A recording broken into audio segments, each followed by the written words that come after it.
forgot already.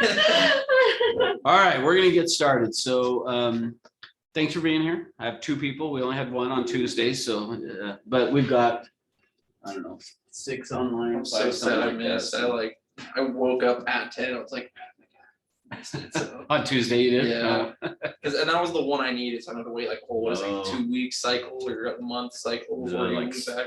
Like I'm 3 like, months almost. oh my No, not quite that long, but close.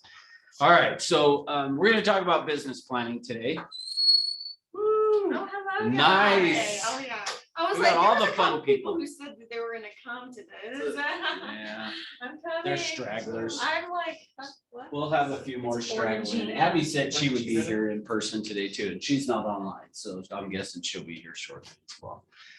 So today's going to be about business planning, but before we get into that, any just questions on like anything? Well, real estate. So related, many, I anything, don't know but- where to start. Will you, okay, so this is my first day with a license even. So did you get it yesterday? Yeah. Okay, good. Give me the number, Okay. because then I think I can count. Yeah, I ended up getting it. Isn't that the best news That ever? is good. Yes, that is good. So yeah, I should be able to put Okay, you down. So make sure you give me the number. In fact, actually, do you have it with you or not? Yeah. Okay, if you do, you'll just write it on here. We're- Well, first, let me are have we gonna this. be writing a lot? No, No, okay, no. You know, Yeah, I was gonna say, that's like a loaded question. I'm like, well, yeah, yes, everything I say you should be writing down. just record it. I am Someone told me doing to that ask too. you about your schedule, like of all the classes. Oh, okay. Oh, wait. Yeah, I don't have one up here. I but I'll can get do you. that whenever. Oh, wait, how do We you? have, we passed it. Oh my God. Should do Oh. that. Mhm. Just right next to my name. Yep, that'd be perfect. So, all right, cool, okay, no other questions? Russ is the best. Oh, thank you. It's a statement. and you know because like her question, it's like all available, like the whole entire piece schedule, right?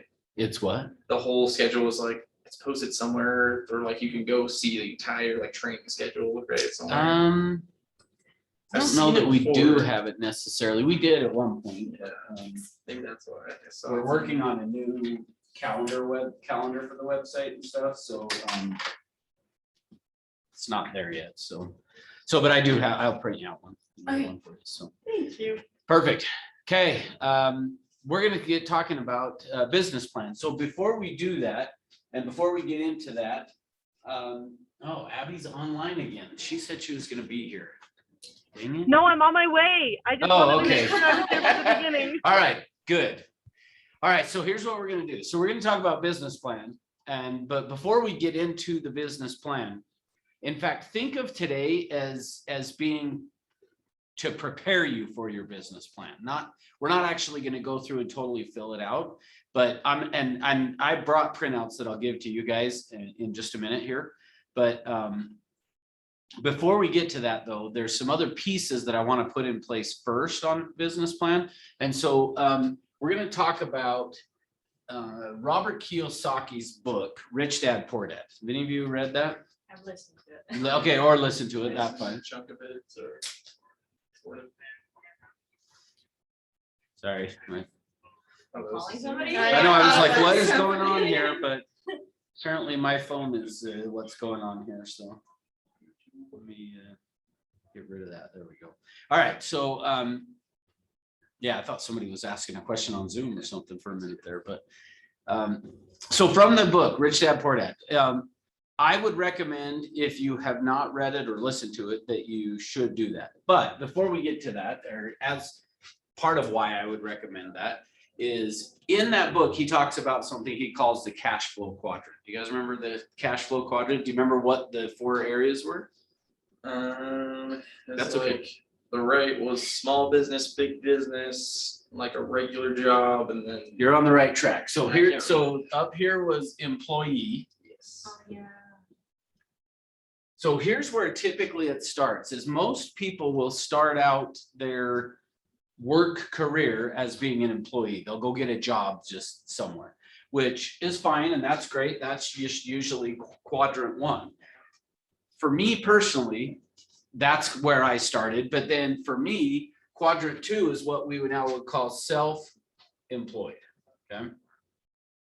which is realtors, that's what we are. Well, so you say that's what we are, but in a minute you might change your mind. But that's what we think we are. Meaning that's for me what brought me into real estate. So I was working at a bank that here in town, and I had started just as an employee there, and then became a manager at over the department that I had worked in. So I'd worked out in their operations. So I wasn't in a branch, but I was out in their operations, which is kind of behind the scenes stuff. Well, I became a manager there, and then my boss actually one day called me into his office. So there were two things that had me decide to get out of that job and to come into real estate.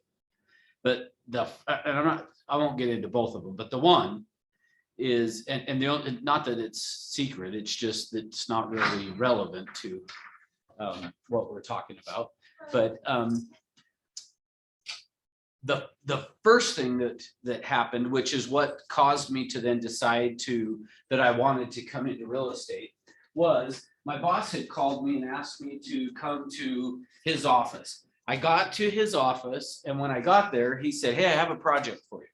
And I said, "Okay, what is it?" And then he explained to me what the project was that he wanted me to work on. And after he had explained the project that he wanted me to work on, I said to my boss, "So I'm confused. Why are you asking me to do this project? Because it has nothing to do with the department that I am the manager of. It has to do with this other manager's department." And he said, "Well, it's because I know you'll get the job done." There she is. I was like, I better be on here for the beginning.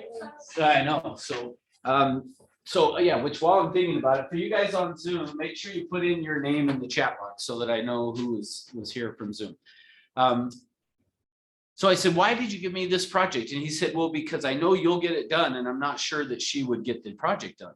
Well, I was frustrated with that because in my opinion, I was like, she made more money than I did. And the only reason I knew that is because the way it worked at the bank was whatever job title you had this pay range. And you would start always at the bottom. And then just the longer you were in the job, the more you would move up in that pay range within that job. And she had been in that job for a long time. So I knew I was at the very bottom, and I knew she had to be at the very top of that pay scale because of just how long she had been in the job. So that actually was what had me decide, like, I want to go and do something where I get paid. The harder I work, the more I get paid. That it's not tied to just, well, this is the job title you have, therefore this is how much money you make. So I decided I wanted to come into real estate, which at that point, and what Aiden said is, I was thinking, I want to go be self-employed. I want to go be in a position where I get paid according to just how hard I work and what I do and all that. So I came into real estate, and for a long time, I looked at it as being self-employed. Now, since we're talking about business planning today, well, I'll wait to say that, but we'll talk about some more of this. But that's the second quadrant that he talks about. Now, the third quadrant, do you remember? Small business. Good, business owner. And you can say small business is fine, but business owner. Now, so here's the question for you guys. What is the difference between being self-employed or being a business owner? Having employees. Okay, now that is generally the first answer that I always get. And I'm always curious of that. So why do you say that? Why do you say that's the difference between the two? I don't know, because you're a business owner, you have so much business that you're owning and you're passing it along. I don't know, that's just like. Okay, no, Versus self-employed. go ahead, Sam. I haven't read the book or anything, but I'm just kind of throwing this out there, your mindset. Okay, good. Say more about that. What do you mean? I just feel like self-employed, being a business, saying that you're a business owner, I feel like is a lot more powerful than saying that you're just self-employed. I mean, there's nothing wrong with being self-employed, but when you say you're a business owner, I mean, they can pretty much be the same thing, but being a business owner, I feel like it's more about mindset. Good, perfect. Love that. In fact, I would say, stop and think about it. We tend to say business owner, and I think that way too, meaning, but typically we tend to think of it in terms of a business owner has employees. But why do we assume a self-employed doesn't have employees? I remember now. Okay, go ahead. It was a business owner doesn't necessarily have to work himself. He owns a business, the business is kind of working for him, like still, going to work, whatever, but like as self-employed, like said, you're doing the work every day. You're not like, what's it? Earn passive income just sitting Like there, your money. Yeah, you're not like having your money. work reporting for to you. someone, like you're your guy, but you're making the thing versus business owner where like your business kind of works for you a little bit, sort of. Okay, good. No, I love that. So just stop and think about it. The business owner really is self-employed. Like when you own a business, you're essentially self-employed. So the difference to me of this is really, and it is mindset, and what you said is right on. But if you stop and think about the people that you know who are self-employed or that you would consider as being self-employed, and my guess is if you right now were to stop and think about those people, and I don't know how to say this any other way, like it's not going to sound real nice, but I don't mean it to be not nice, but these people that we think about, if you stop and think about people that you would put into that classification, not the business owner, but the self-employed, are most likely somebody that is just kind of scraping by. They probably are just kind of doing enough.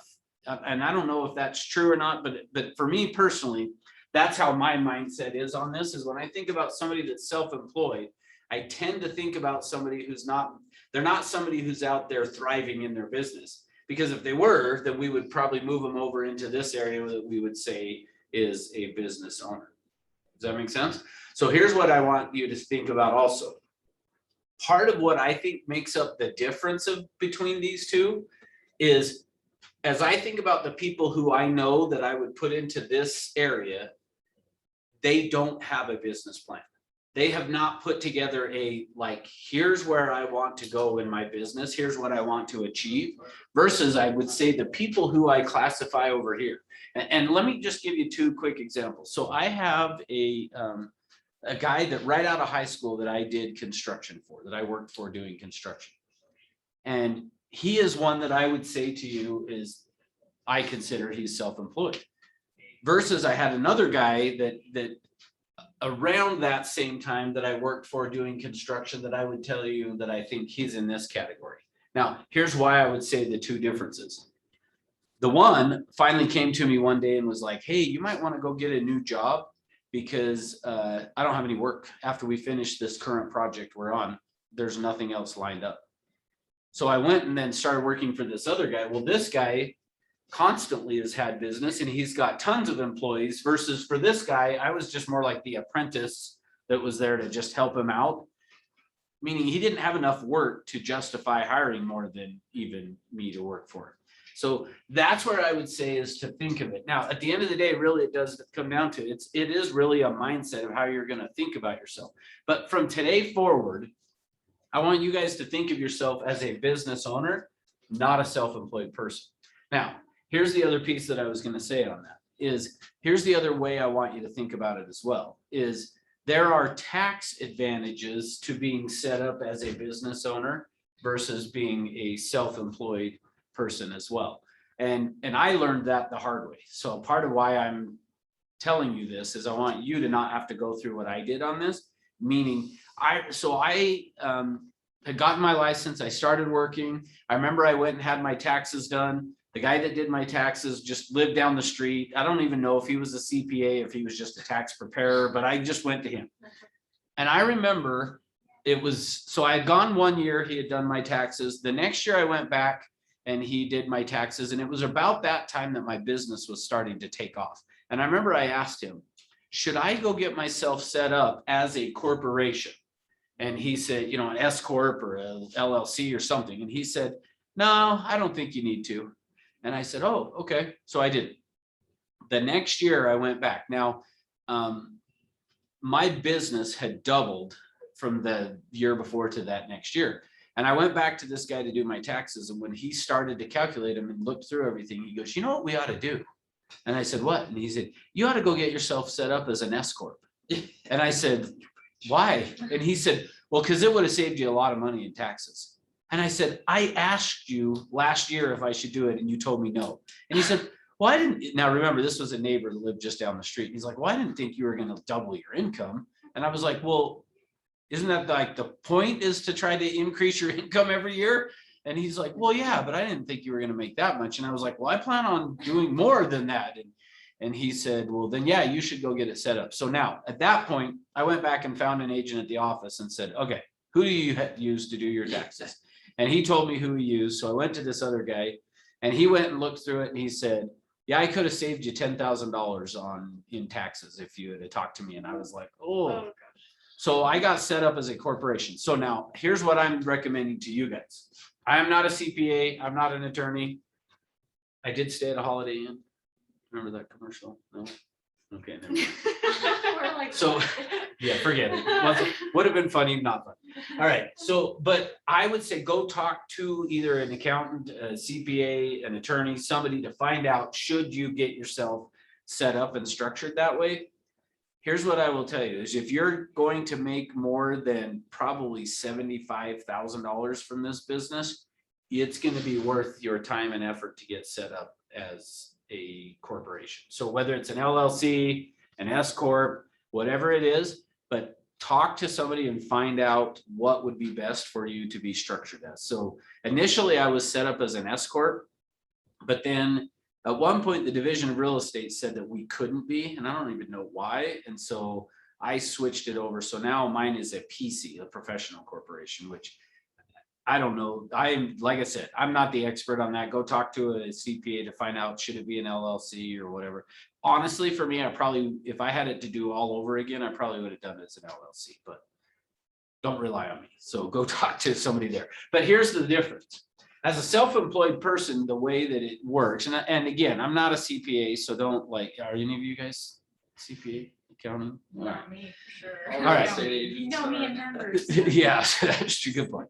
So here's the thing is that I would say is, and so I'm not maybe saying this exactly right, but the principle behind it is right. The way that it essentially works as an employer or self-employed is you get paid your income, you go do whatever, and then you're going to pay taxes on what that income is, versus as a business owner, and not to get too political here, but the reason people would freak out about Donald Trump and he doesn't pay any taxes and stuff, well, only if that's true, which I don't know is or isn't, but if it's true, it's because he got himself set up as a business owner and he just would use the tax laws that are out there that are to his benefit, which if you stop and think about it, and again, not trying to get political on this, but if you stop and think about it, the way that it all works, where do all these politicians get their money? From typically businesses. So they structure things to be to the benefit of the businesses because that's where they get their money from. So it's to your advantage to use those to your advantage. So now with all that being said, I want you to know I'm in favor of paying taxes. I'm okay with paying taxes. In fact, pretty much every year I owe some taxes and I'm okay.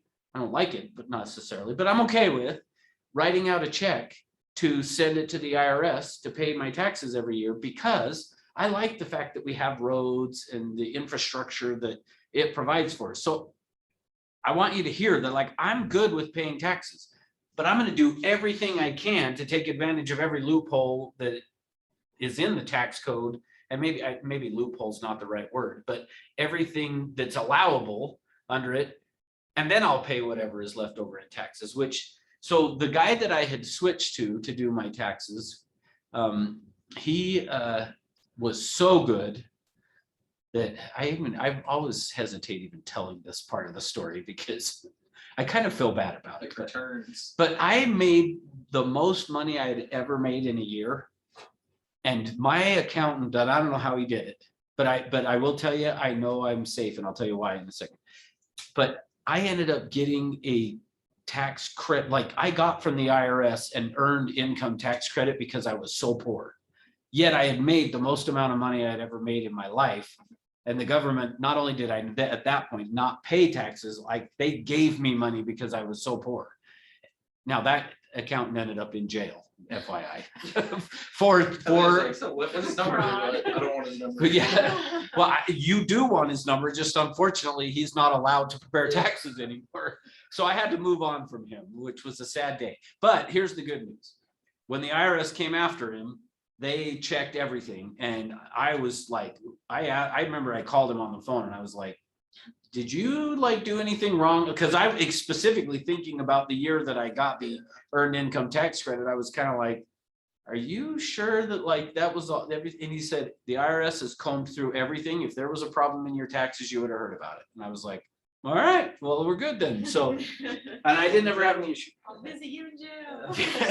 Hey, it was a sad day because like I said, he did a great job on mine. But here's what the problem, what he went to jail for actually was he was treating self-employed people or even just employees. He was doing their taxes as if they were which I don't know why he didn't tell them just go get set up, but I don't know if he misunderstood or what, but doesn't matter. From today forward, I want you to think of yourself as you're a business owner. You are not self-employed, okay? And because it is just a difference in mindset of how we approach things. We're going to treat it a little bit differently if we think of ourselves as a business owner and actually go get yourself set up as that, again, provided your CPA or attorney tells you you should, but go get yourself structured that way so that, like, for me, my cars, I write off my cars. Like, there are a lot of things that I will come back to this conversation when I give you the copy of the business plan and we start to talk about it. We'll come back to this conversation because part of the challenge that I have on doing a business plan of what are your expenses going to be? Well, it depends on my expenses. It depends. And if you're asking me what my expenses as far as the IRS are concerned are going to be different than what I would say they are when I ran a profit and loss statement. So anyway, all right. We're good, done with that. Any questions? We good? All right, next. The next area, remember what the last of the cash flow quadrant? Big business. Entrepreneur. Pretty close. Investor. So the last area is the investor. Now, here's the thing. What I want you guys thinking about is from today forward, you're a business owner. So we want to get off this side of the quadrant and we're going to think of ourselves on this side. The idea is we're a business owner, but we want to become the investor. Okay. Now, how are you going to do that? We'll talk about in just a few minutes. But part of what I want as you're putting together this business plan, part of what I want you thinking about is that I'm a business owner with the idea of I want to become an investor. What is the difference between the business owner and the investor? Can I expand bigger? Because it's like, I mean, you might even cover it, but from like an employee to an investor, you start as an employee directly. I'm almost positive you're talking about like they're giving your time for money. As an investor, your money is like just working for you. So it's pretty much like go from struggling just to get barely any money from now using the money to like live the fun lifestyle. Okay, good. Good. Any other thoughts? Maybe having different sources or avenues of other income. Okay, good. Love that. Yes, love that. Yeah, so here's how I would say to think about it is typically a business owner is more involved in the day-to-day operations of the business versus the investor is providing the money, but then yeah, they typically are going to have multiple sources of those things where what you said, Aiden, is right on too, is here you're doing it and getting people to do the work basically. Here your money is doing the work for you. So just think of it as you're sending off your money to go do the job and then hoping they come back and bring a bunch of friends with them. It's kind of what we're trying to do as the investor. So I want you to start thinking of that way, because most agents will come into this business and they will make a ton of money and then the market shifts or whatever, and they get tired of real estate, whatever it is, but they don't have the money then to go and do anything to retire. So part of why I think, do you guys know actually, by the way, what the average age of a real estate agent is? Age.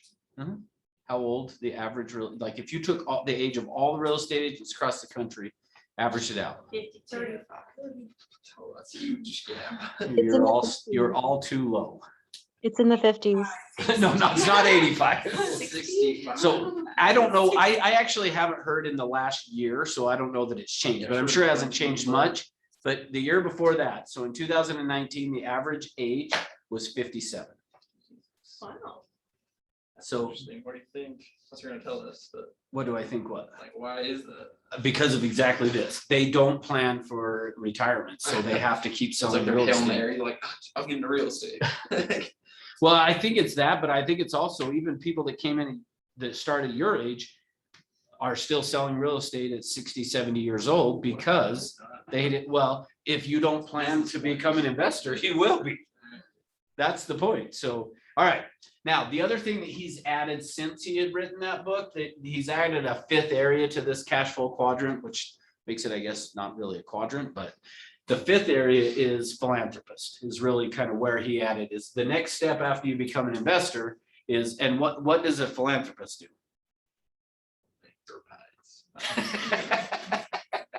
Yeah, good. They give away their money. So think of it as basically Bill Gates. Now his job is he's a philanthropist. So he amassed all this money. Now his job is he's got a foundation that he just goes and gives money away, basically is what he does. Okay. So that would be kind of the 5th area. All right. So now with that in mind, how are we going to get to becoming this investor?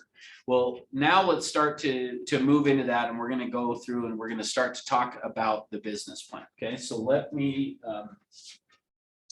give you guys this. And I hope the people online, I think most of you, if not all, I should have sent, you should have gotten an email with the business plan on it. Hopefully the people on Zoom that one.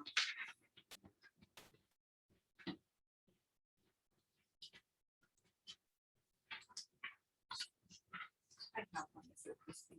Just print it. Yeah, essentially, but we'll give you that. So you have it just in case. Okay. So we're now going to go through and talk about the business plan. So let's see if I have any comments on it.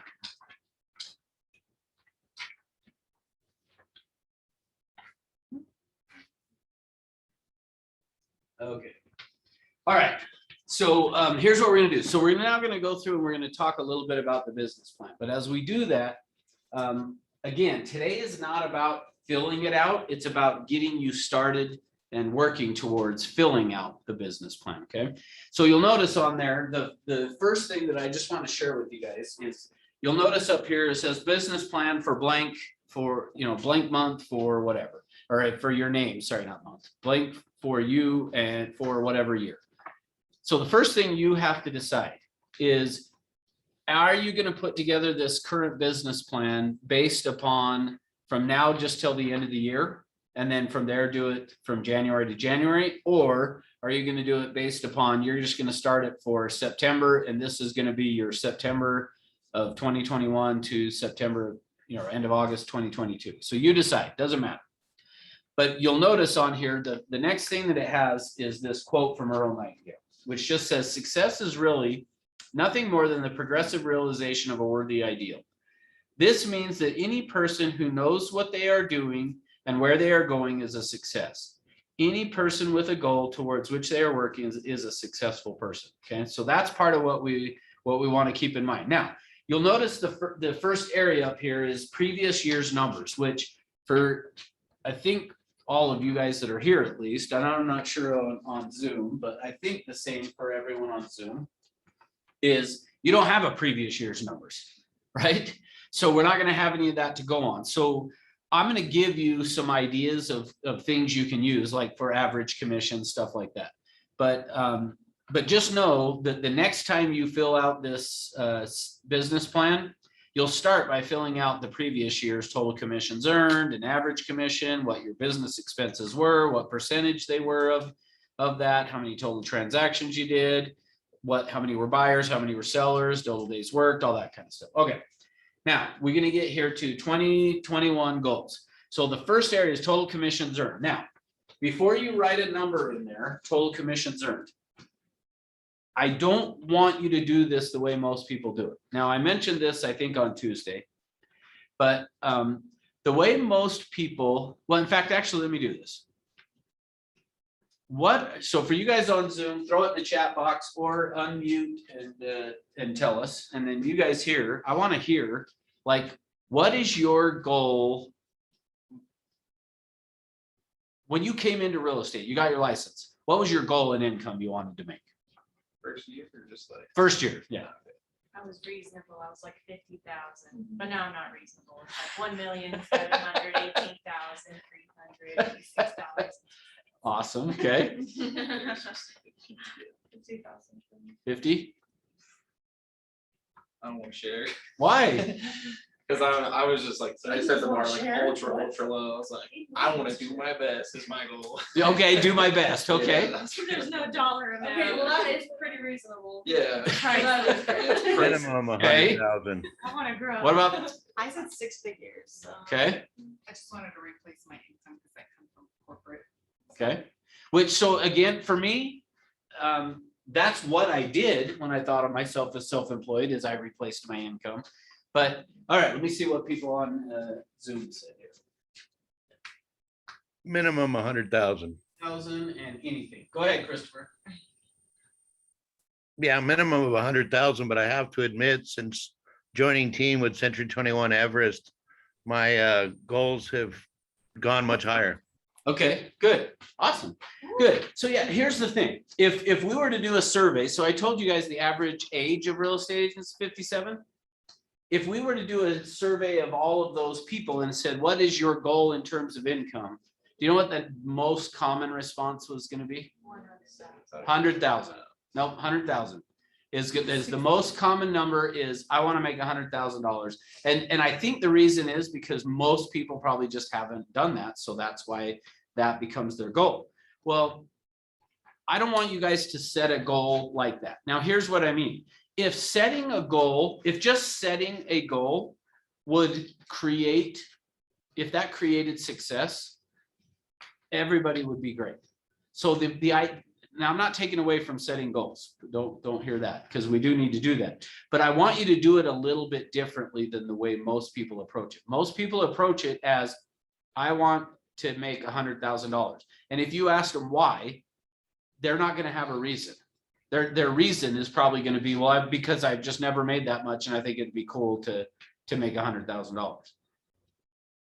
So guess what? Because that's what's the driving force behind it, they probably won't do it. And so I'm going to give you a way for you to do it to where if you'll take this process and go through it, you are way more likely to achieve your goal. Okay. So here's what we want to do before we write down a number. And my guess is a lot of you are going to change your answer on what your goal is based on what we do next. But here's what we want to do. So the first thing we need to figure out is, if you don't know already, but is just, and you probably do know, but that, which is fine. But the first thing you need to know is just like, how much money do you need on a monthly basis to just meet your obligations? So meaning, like, if you've got a car payment, how much is your car payment? If you have rent or a house payment, how much is your rent or your house payment? If you have a credit card, how much is your payment? If you have what else? Cell phone bill, I guess, that food, just all of those, utility bills, all those kinds of things.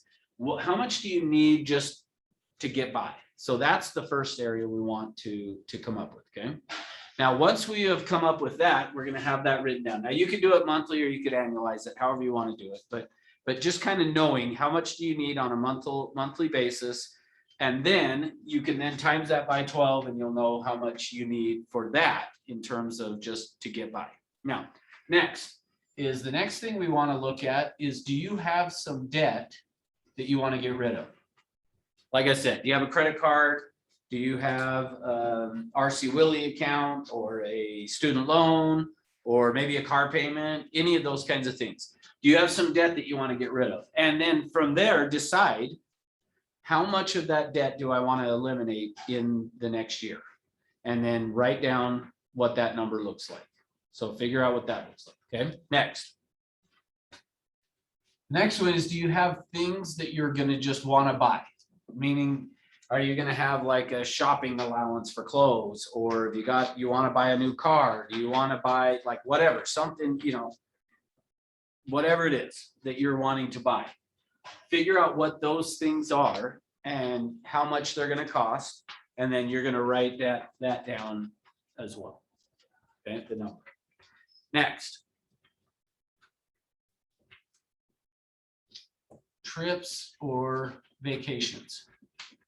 Now, which, at least for the people that are here with me in person, not as sure about the people online, but let me ask you guys a question.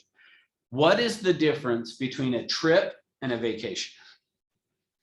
Trip could be for work, vacation is total relaxation.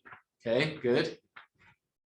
That could be it, that's work. There's still expenses for those, so. Yeah. Here's the difference, and this probably won't be as funny to you guys, but here's the difference. A trip, you take your kids with you. A vacation, they stay home. I'm kidding, sort of, not really, but yeah, that's the difference between trip and vacation. Okay, so the next thing we want to calculate is what are the trips that you're going to go on, or vacations, whatever you want to call them, trips or vacations. Now, here's the key. And this, what I'm about to say about the trips and the vacation applies to the things piece as well. Okay, so same concept. Decide what trips or what vacations you're going to go on in the next year. So make the decision of where you're going to go. Then what you're going to do is actually go plan it. Like, you don't have to book it, but go plan so that you know how much it's going to cost. Even what I mean by that is most people, the way they're going to approach it is they're going to go, okay, we're going to go to Europe. And then they would say, okay, well, that's probably going to cost X amount of dollars. They don't really know. They just kind of guesstimate based on what somebody else told them or whatever. I want you to do it differently. I want you to actually go look up how much is the airfare and how much is it going to cost you to get to that place. When you get there, where are you going to stay at? So therefore, go look up how much it's going to cost to stay at wherever you're going to stay. What's that going to in total be? And then what are you going to do while you're there? So figure out what that's going to look like and calculate it out. Then you're going to, from there, figure out, okay, well, how much is it going to cost me to eat and stuff? You're going to write that down. Then you're going to say, do I want to just have some shopping or spending money to buy whatever? Write that down.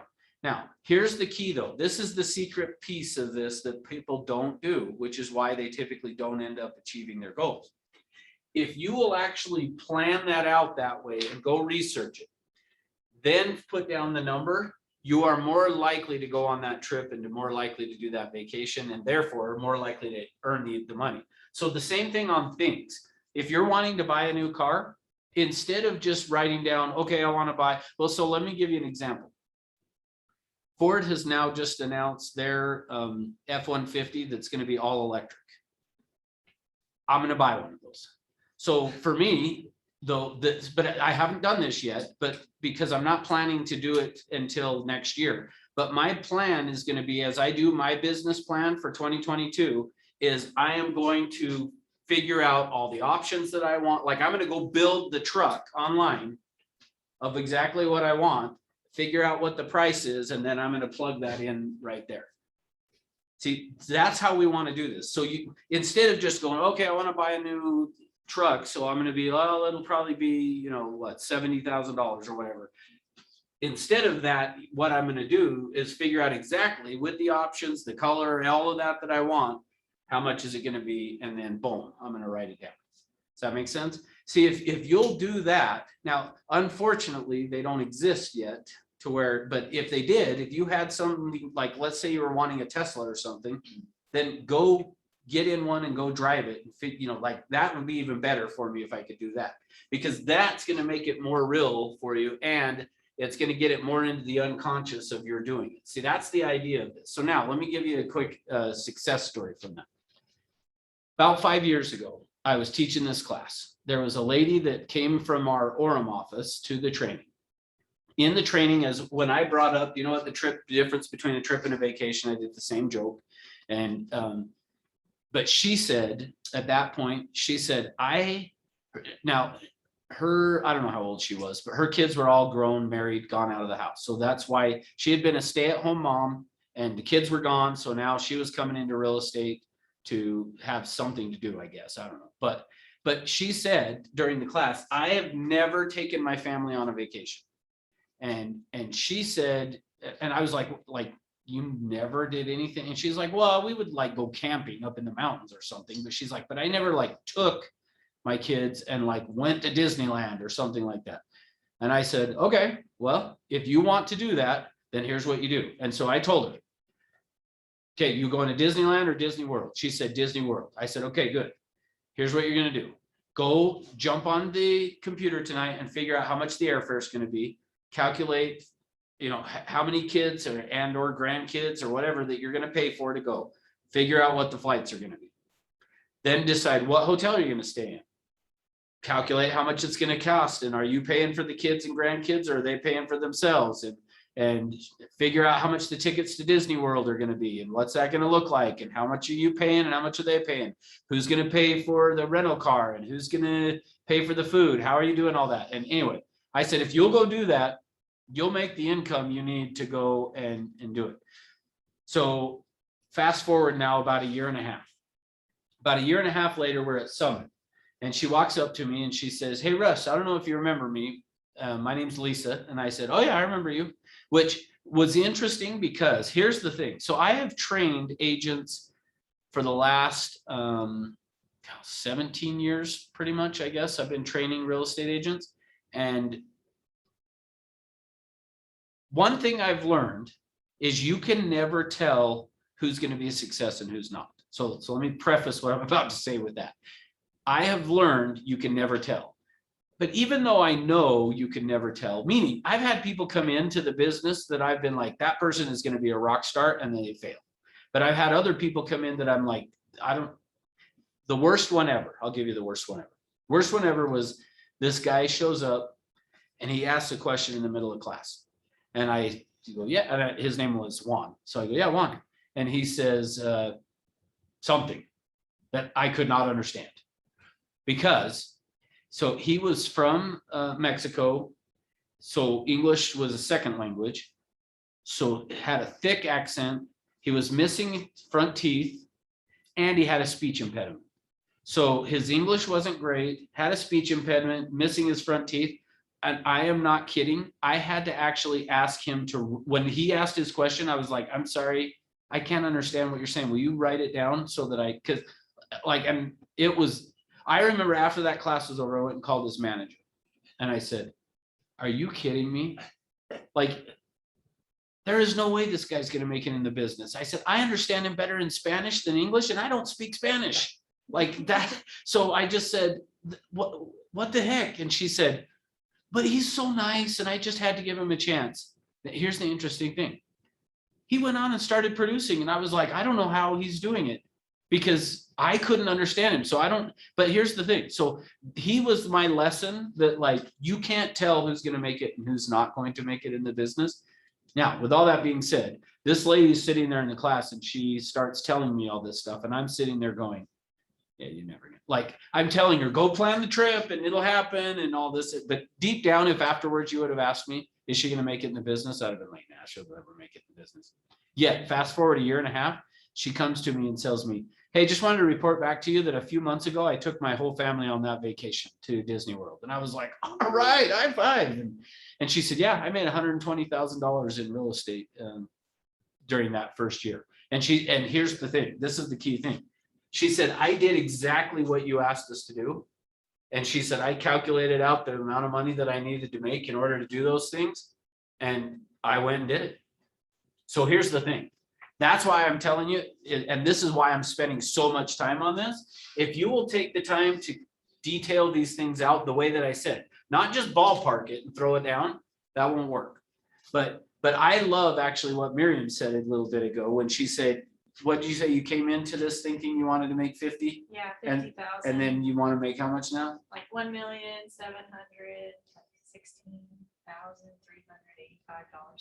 something like See, that. that's what I want from you guys. When you write down your number of what your commission goal is, it needs to be down to the dollar. Don't round it. Do not round it. When you calculate this out and put it down, it needs to be to the dollar, because every one of those dollars actually represents something here. If you round it, it loses a part of its luster or its magic.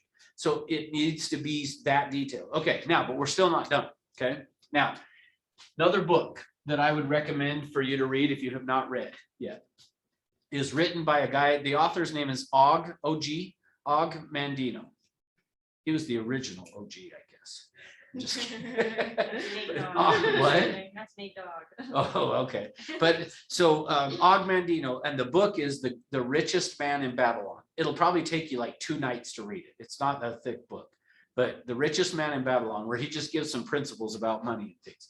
And here's what he said in that book, is that this should represent 70% of your income. Now, here's the thing is for us, it's a little bit different for us to say this is going to represent 70% of your income, because we are in a profession where we kind of control it and we can do, go do a few more sales and you make more money, versus most people at a job, these employees. So when he wrote the book, he's talking more to the employee, okay, when he says this.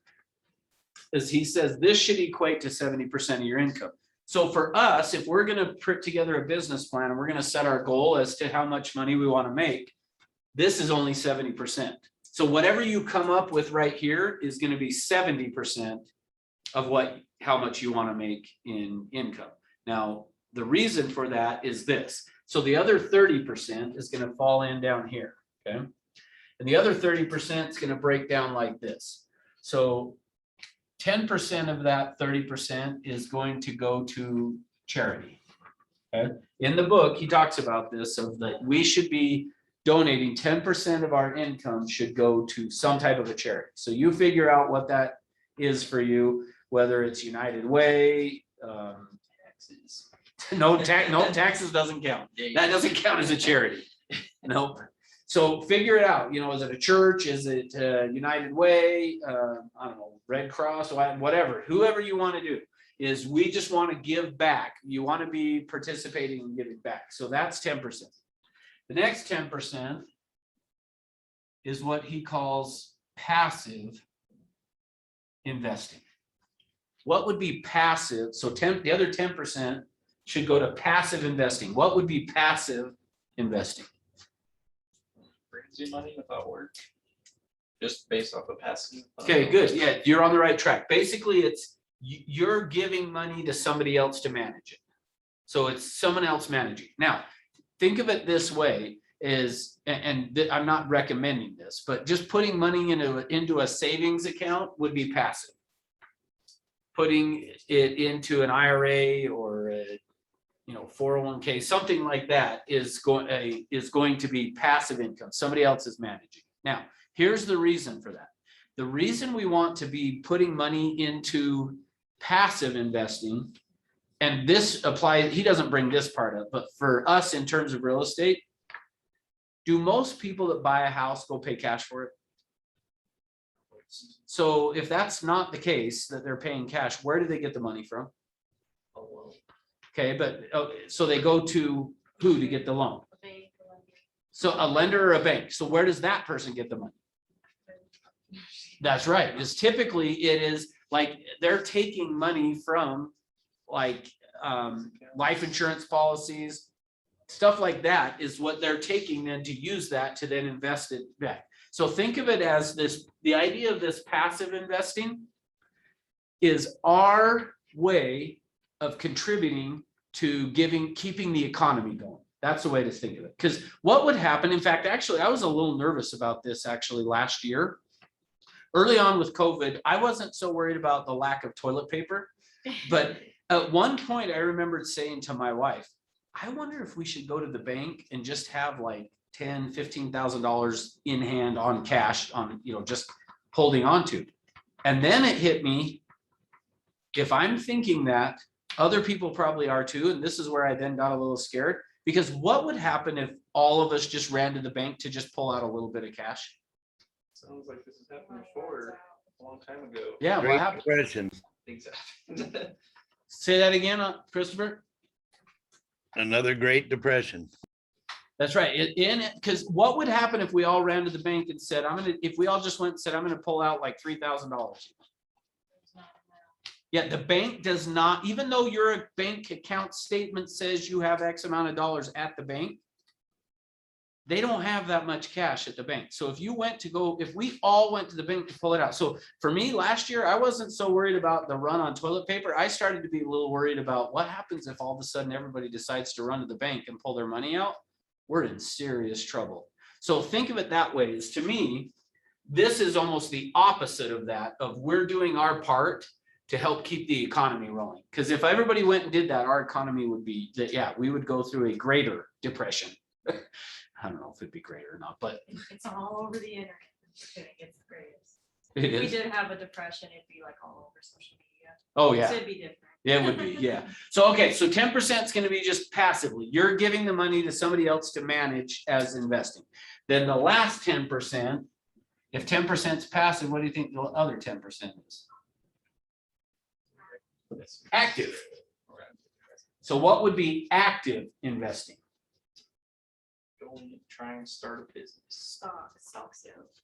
Okay, good. Yeah, so here's how I want you to think of it. Is active investing is you're actively involved in it. Now, for us, because we're in real estate, again, he doesn't talk about this necessarily in the book because the book's not written for real estate agents. But for us, this active investing should be like, ultimately, you guys are going to come across houses that are really good deals. You're going to go knock on somebody's door and they're going to go, somebody pay me cash. Like, well, let me actually give you an example of one that I did last year. What? Because we're ready to get, we're like, oh, I'll buy your house. Yeah, so let me give you one that I did last year. I got a call from a friend of mine. He lives in St. George, but his dad lived in North Salt Lake. And he said, hey, could you meet me at my dad's house? I'm going to have my dad sell his house because he's got cancer, and I'm going to have him move to St. George and just live with me while he goes through his treatments and stuff. Great. I meet him out at the house. We're out at the house. We're looking at the house, and he says, you know, what do you think it's worth? And I tell him what I think it's worth. And I said, here's the problem though, is it needs a lot of work. It needs a lot of repairs to be done. And so if you want to get this dollar amount, you're going to need to go through, and you're probably going to have to put on a new roof because it was a flat tar and gravel roof. And I said, when's the last time you did that? And he said, I don't know. And I said, okay, well, if you don't know, or he doesn't know, it's been long enough. It probably is going to have to be done. It's just my experience. My experience, when you go to a house that has tar and gravel, like, they have to be replaced more often than if you just have regular shingles. And if the person doesn't remember when it was done, I just tell them, plan on, you're going to have to do it. So I said, plan on that. The soffit and fascia was all painted and it was all chipping. So I'm like, okay, this home is older than 1978. Therefore what? Lead-based paint is a possibility. So I said, the fact that it's painting and chipping, you need to get that done before we put it on the market, because if it goes on the market and it's got that, then the people are going to want you to have it done like professionally, and therefore it's going to cause hazmat suits and all that to do it. So you need to get that done. And then I just went through all of these things. You're going to have to do this. You're going to have to do that. Well, as I'm talking to my friend, and I was not trying to create a deal, by the way, but it did. But Sure. no, I really wasn't. This is a good friend. I would not do that. But I just, as we were talking, I was like, this is the kind of stuff you're going to need to do. And then my friend says to me, you know, if somebody just walked up and said, hey, I'll give you $250,000 today, he's like, I would totally tell my dad, just take it and go, because my friend was like, knowing he's going to have to go do all this work. And he goes, and my dad would be fine with it. And like, $250,000, he'll be able to live, living with him, zero expenses. He's like, he can live forever off that. So I said, well, if you're serious about that, then I'll buy it. And he said, let me go talk to my dad. He goes, talks to his dad, says, yeah. So here's the point. You're going to come across deals like that. So remember, part of what we're talking about is, how do you become the investor? Well, how you become the investor is through this. As you create your goal in terms of what you want to make in terms of income from real estate, I want you to do this. And then once you've calculated that, that's only 70%. So you're going to divide that to figure out what is the total. So let's just say, assuming that this was 70,000, then you're going to go, okay, I need to make 100,000. I was gonna say, how much was he wanting for the house? Well, he didn't know. He didn't have a clue of what it was worth. So I showed up saying, here's some comparables to show you. Then based on these repairs and blah, blah, blah. I want to say I told him it would probably, as is, because he wanted to know if we just put it on the market as is, what would it probably sell for? And I want to say I told him 310 or 320, something like that. But then what we did is me and a business partner bought it, went in and fixed it up. In fact, turned it in more to like a duplex actually is what we did. And then sold it to somebody that was interested in a non-conforming duplex, basically. So I don't remember exactly what we What'd you sold sell for. it for? I'll have to go back and look. I don't remember. It was a good profit though. It was a good profit. I'm trying to think if I could tell you how much profit we made off it. Spend 250, so hopefully at least 250. No, 215, is that what you said? 250 is what you bought Oh, for. yeah, we bought it for Yeah, 250. so hopefully at least 250. Oh, yeah, no, it was more than that. I think our net profit after paying for repairs and everything, I want to say it was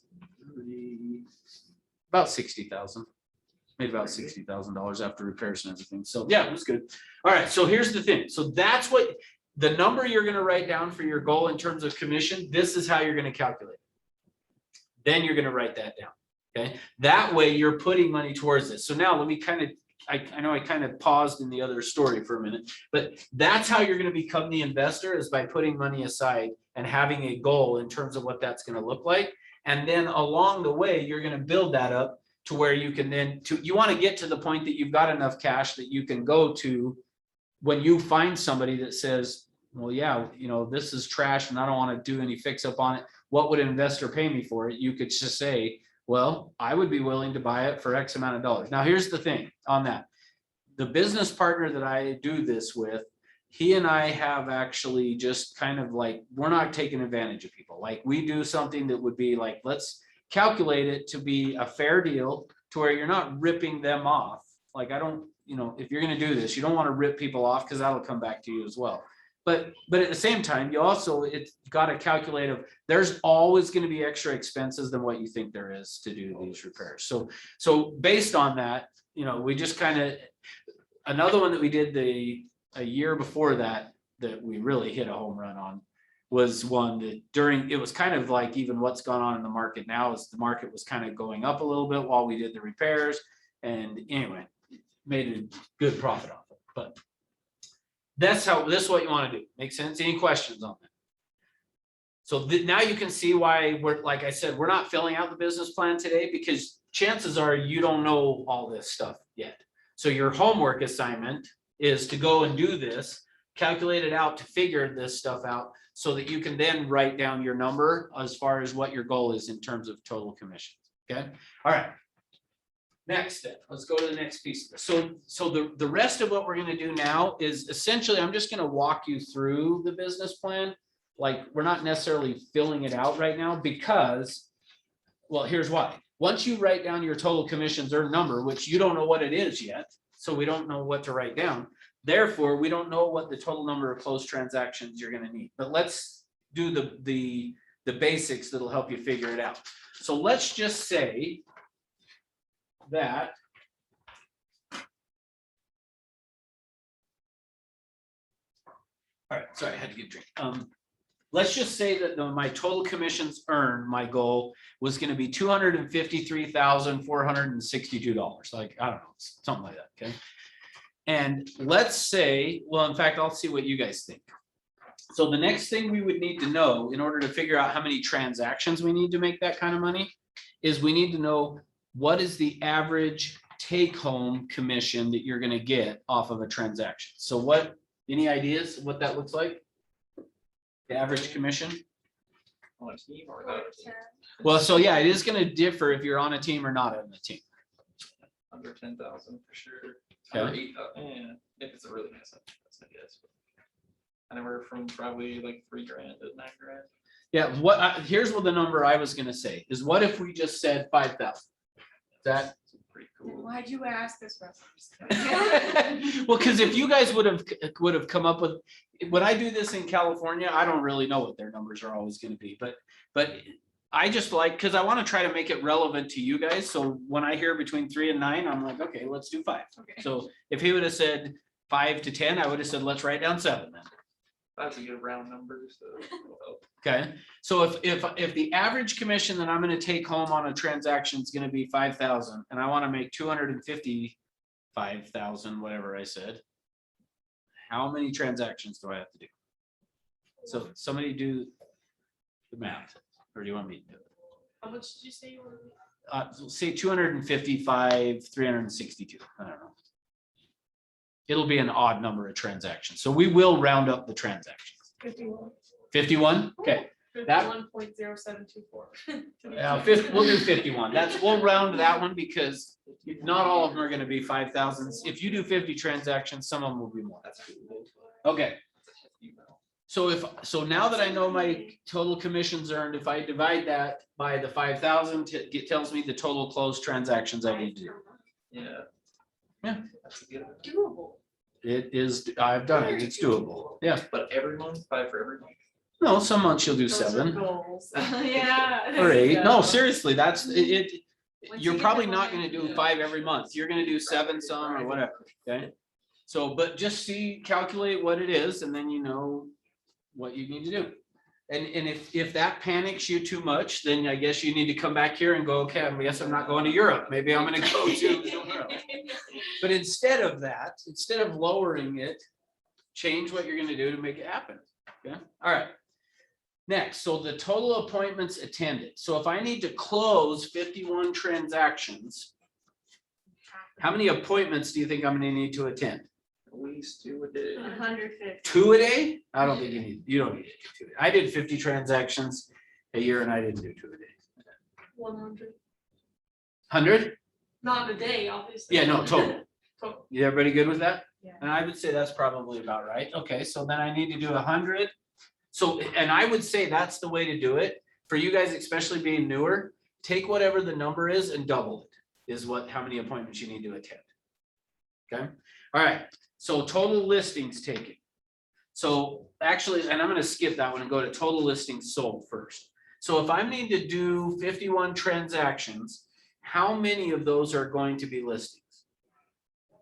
Hopefully all What of you them. want. Yeah, hopefully all of them, but that's not gonna be the case. So here's what I will tell you. So now this is where back up above the buyers and sellers that you did previous year comes into play, is for you to calculate what percentage of the transactions end up being buyers or sellers. But since you guys are newer and you probably don't know, let me give it to you this way. Here's how I would say to think about it. Is that, think of if this side over here is 100% buyers, and this side clear down here is 100% sellers, you're typically as a new agent gonna start closer to this side, meaning you're gonna do more buyers than you're going to do sellers. And so usually I say for, if you're new, when you're calculating how many of your transactions will be listings sold, I would do it as a 70-30 kind of a thing, of 70% being buyers, 30% being sellers. Now, not always is that the case, meaning I've watched some people hit the ground where they're doing all listings right off the bat, and that's great. But just know, most of the time, you're probably gonna start pretty buyer heavy. And the longer you're in the business, the more you'll transition over to where you become more listing heavy. Okay, so that's what I would say, is just kind of think of it as you're probably gonna be more like a 70-30. So in this case, if I was doing this, I would be saying what, 15 of those are gonna be listings? Right? Would that be 30% of that? Yeah, because if you doubled it, yeah, so that's where I would put down here then. So total listings sold is gonna be 15. Okay, which if I'm gonna sell 15 listings, then to get the total listings taken, how many listings am I probably gonna need to take? This is where like I'm all of a sudden like we've kicked into math class and now you see you guys kind of glazing over it. I'm ready like laid down. I'm just kidding. It's like I'm toast on it. 22-ish, 23-ish. Okay, so here's what I would say, based on what's going on in our current market, outside of the market we're in right now, if we were just in a pretty normal, and what I'm classifying as normal would be what it's been the majority of my career, which I don't know that that's necessarily normal, but that's how I would relate to it.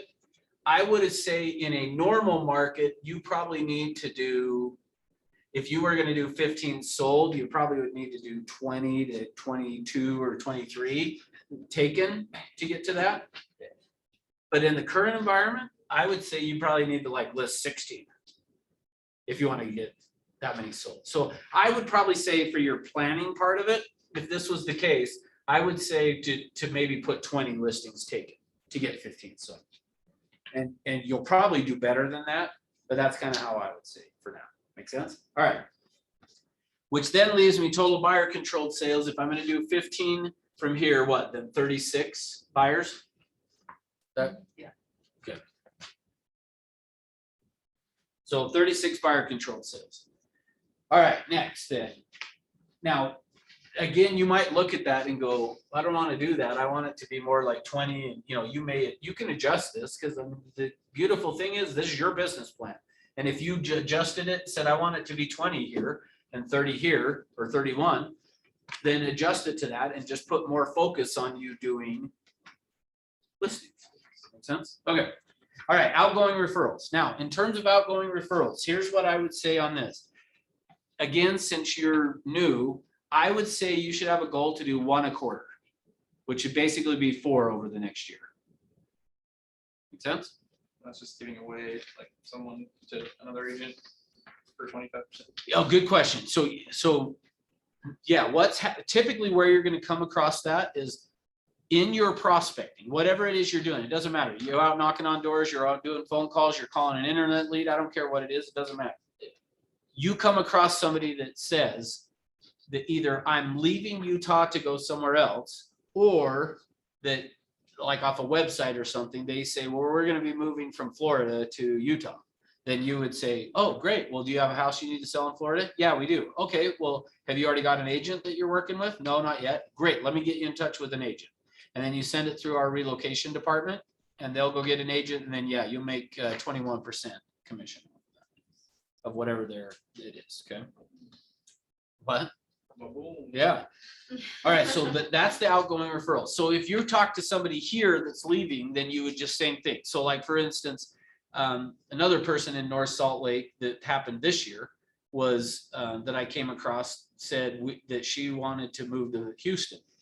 I said, have you got an agent there yet? Well, we've talked to a few people, but you probably would have somebody better. Great. Let me get you in contact with them. Unfortunately, who I got them in contact with through our relocation department, they did a horrible job and I never got anything.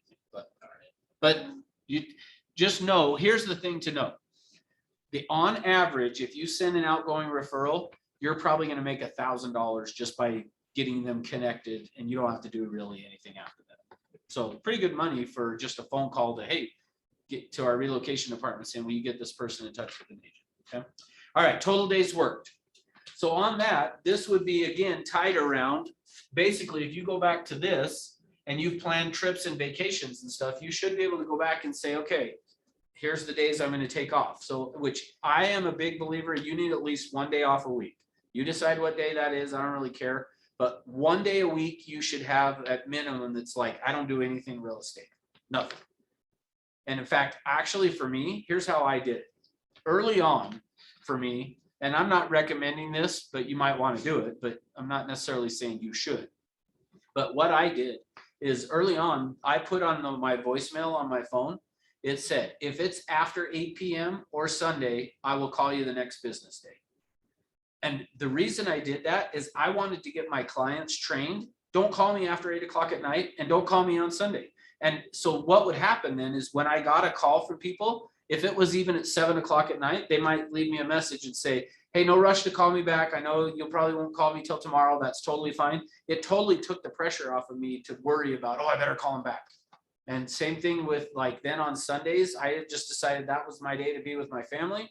And so I wasn't, and early on in my career, I would just put my phone in the other office and I would never even check it on that day off because the problem is, if you're like me, if somebody would have texted me, hey, I want to list my house or something, I'd probably be like, well, I'll just call them real quick. But so anyway, you decide how that's going to work. All right. Next, then. So decide on your days worked, total hours prospected. So this is, now let's go through and talk about schedule. Okay. So now I told you on Tuesday, we would talk about schedule. So let's run through schedule. I'm going to give to you what the ideal schedule would look like. You may have to adjust it a little because you may not be able to follow exactly this, but I'm going to give you what would be the ideal schedule. Now, here's what I would say it looks like is 7 a.m. every day we have role play that goes on, that even if you're not in this office, you could jump on and participate over Zoom. So, but even if you can't do it at that time, now remember, I'm gonna give you what I think's the ideal schedule, but these pieces work them into your schedule. So if you're saying I'm not doing 7 o'clock, well, then you gotta figure out some other time of the day you're gonna do role play, okay? 8 o'clock AM is morning ascent. Okay, so we have our morning meeting, our morning ascent. And every office should be having morning ascent at 8 AM. So whether you're watching on Zoom on Monday, Wednesday, Friday, or going to the office, but go to the office if you can. So 8 o'clock morning ascent. Then 9 AM should be prospecting. And I would say prospecting from 9 until noon. Okay. Noon, you can go do lunch, and then 1 o'clock to 2 o'clock is lead follow-up. Okay. 1 o'clock to 2 o'clock is lead follow-up. 2 o'clock then is your appointment prep time. This is your time you use to plan for appointments. Now, let me tell you what most agents do though.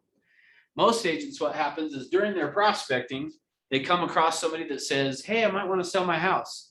And the agent goes, awesome, yeah, I can come out at whatever time, and they schedule an appointment and they hang up and then they go, all right, I got to go do the research now and I got to figure out what this house is worth. I see the smile. You've done that a few times? Yeah, I literally went to Rick. I was like, Rick, help me. Yeah, that's what happens is we immediately, now what I'm telling you is save that for when you're prospecting, prospect. When you get the appointment, as excited as you are and you're like, I gotta figure out how much this house is worth, wait till down here to do it, is what I'm saying. But you're probably still not gonna do it, right? Yeah, no, I have to get it done now. I All got right. my one, that's it, the day's done. Just kidding. Then 3 o'clock is your, so I gotta write appointment prep here. Then 3 o'clock would be an appointment and 5 o'clock is an appointment. Okay. And then 1 day a week, have a slot open that you would do a 7 o'clock appointment. Or a 6 or something like that. But 1 day a week, maybe that you say, okay, if I have somebody that, so here's the point. During your prospecting time, when you ask for an appointment, you want to be saying, do afternoons or evenings work better for you? And then when they say afternoons, great, I've got a spot at 3. If they say evenings, you go, great, I got a spot at 5. And if that doesn't work, you could say, well, on Thursday or whatever day you choose, I could do a 7 o'clock. But your objective in prospecting is to then fill these slots. Okay, so 1 day a week, you're going to do this. Okay.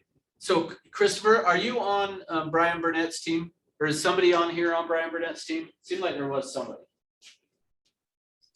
No, I am not. Did you say you were on the team though? No, sir. Oh, I thought you did. Okay. Is there somebody on here that's St. George that was on Brian Burnett's team? Yes, not. Mariella, though? You're in St. George, right? Yes, I am, but I'm not on a team. Okay, but do you know Brian Burnett's schedule? I do. Yeah. Does it look something like what I just did? Yes. See, Brian Burnett, who's our top agent in Utah, he made, do you know how much money he made last year? I don't know last year, but I think on the last quarter, he made $800,000. Okay, so in the last quarter, he made $800,000. You can imagine what This it is basically, so the only thing different on this from his schedule, unless he's changed it, but this is basically his schedule.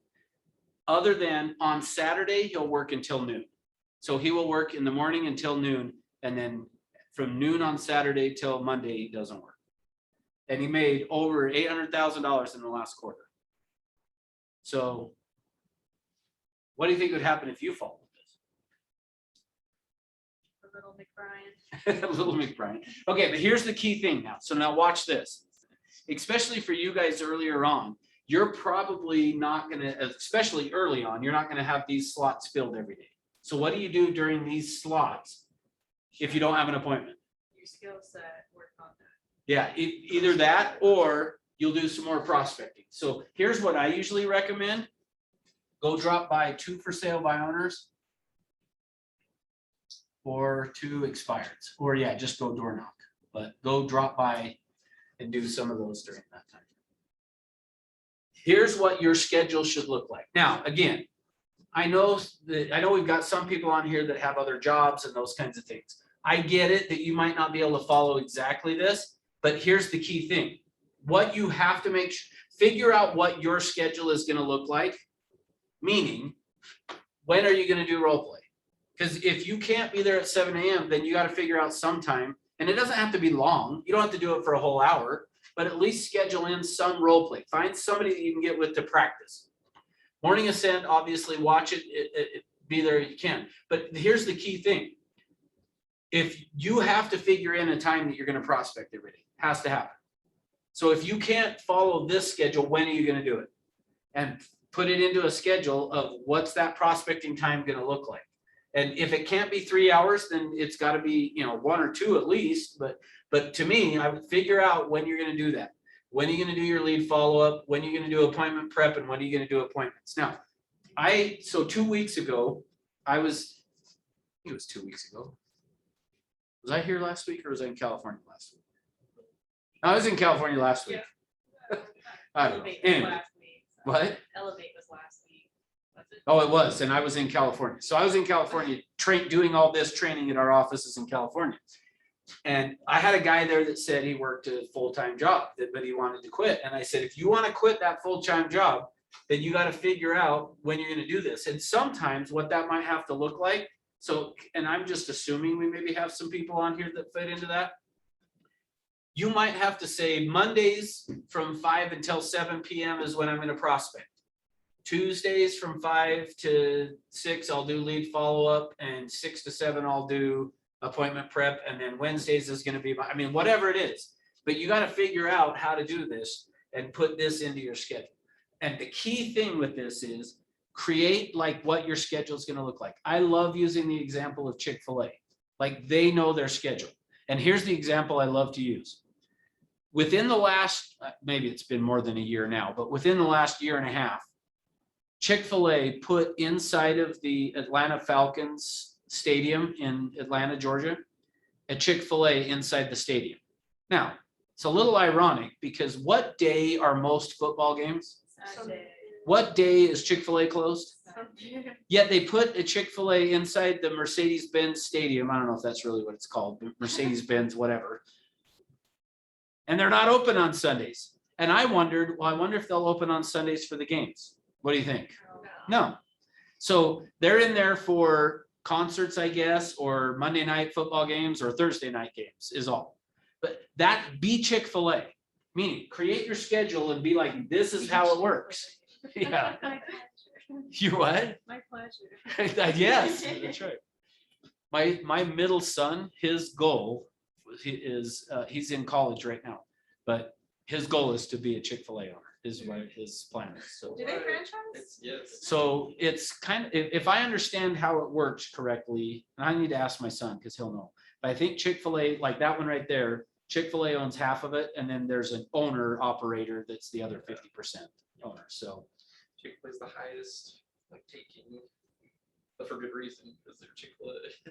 So, but yeah, I mean, that's all. I've been thinking about it too. Like one day, it's one investment, so Chick-fil-A or something. yeah, Like well, McDonald's or something. the owner of the one that my son's works at right now is told him the average Chick-fil-A owner makes $500,000 a year. Yep. And the one that my son works at during COVID, the guy made $750,000.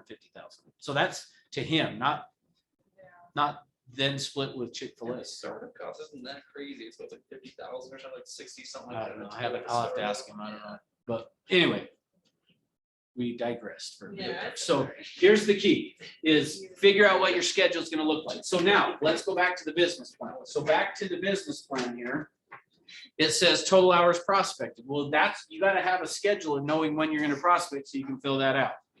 And then how many contacts are you going to do is going to be dependent on how many hours you're prospecting, because you're typically probably going to make somewhere between 8 and 12 contacts per hour, depending on what area you're prospecting.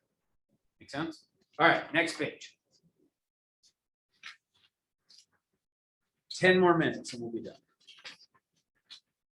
All right, because we'll hit the rest of this pretty fast. All right, so section 3 is prospecting. What are your sources of business? Now, we're gonna next week go through and talk about all the different sources and how to do them and all that kind of stuff.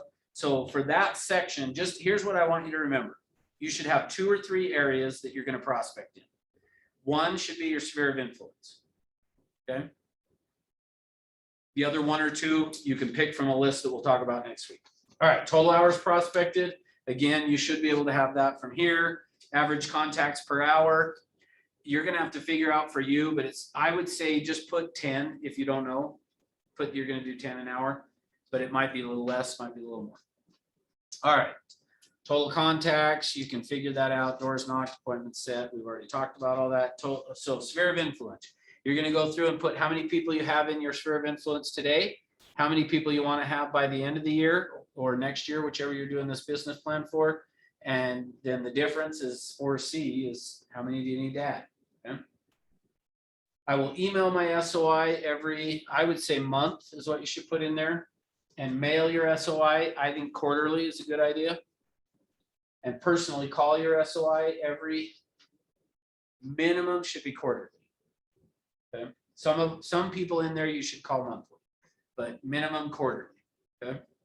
And then I will post on social networks. I always think of it as do it as a 4 to 1, meaning you should have 4 posts on social networks that are not real estate related for every one that you do real estate. Because you don't want it to feel like if people feel like all you're doing is trying to solicit them, they'll just scroll right past your quick follow. All right, mindset, books and audios. So that I've already given you a couple today. Through the other classes I do throughout them, I'll give you other book ideas that you can do and audio programs, events and trainings that you will attend. So we're going to be doing more and more of the elevates that George will be doing. If you want to go to Tony Robbins, like in November, I think there's a bunch of people going to go do that from the office. Just those type of things you'll put in there. Next page. All right, company meetings and trainings. I'll attend morning ascent. How many times per week is what I would say you put in there. How many times per week will you attend? I will attend the summit. How many times per year? So we do, outside of COVID, we do 10 a year. And I'm guessing we're back on track to doing that. So July and December are the only times we don't do a summit. So how many times per year will you go? And base camp, how many times per month? Every Wednesday is when they're doing them. I think some of the offices may do them on Tuesday or Thursday, but how many days or times per month will you attend? The C21 systems training, which is just incorporated with what we do in here. So you don't need to worry about that. And complete the new agent training by, and basically it's about a 10-week to get through that if you did every single class. So just kind of set a goal that way. Visualize and meditate how many times a day, record your listing presentation by a certain date, create a dream board. So part of the dream board is tied to this.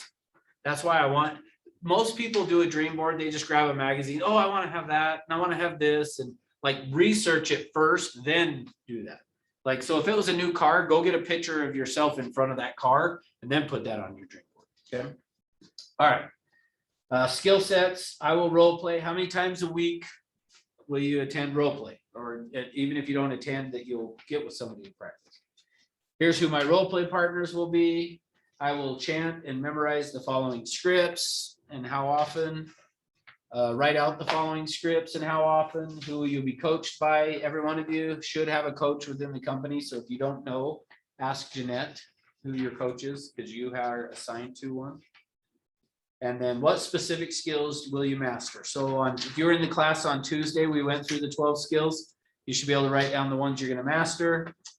Accountability. We talked about accountability on Tuesday as well. So you can go through that. The rest of this is pretty self-explanatory, but let me just say on section 12, the challenges and solutions. So as you do this, so Aiden, I'm going to pick on you for a minute. When I wrote down 51 up here, I think that gave you a little heartburn. Maybe, yeah, bar is not too high for me. Well, but so here's my question though, is what would be the challenge? So looking at section 12 there, what would be the challenge for you to get to 51 transactions? What would you say your greatest challenge would be?